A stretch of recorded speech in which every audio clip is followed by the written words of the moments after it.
If you encounter the "you can't send money right now" error on PayPal, there are a few common reasons for this issue and steps you can take to resolve it. Check your account status. Ensure your PayPal account is not restricted or limited. Log into your PayPal account, and if there's a restriction, resolve any issues.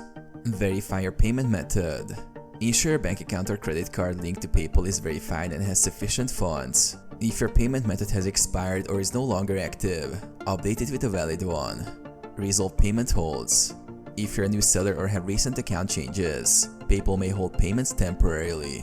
To fix this, ensure transactions are completed successfully and avoid issuing refunds or chargebacks that may trigger holds. Check for PayPal outages. Sometimes, PayPal's system may experience technical issues or outages. Visit PayPal's status page to check if they are facing any disruptions.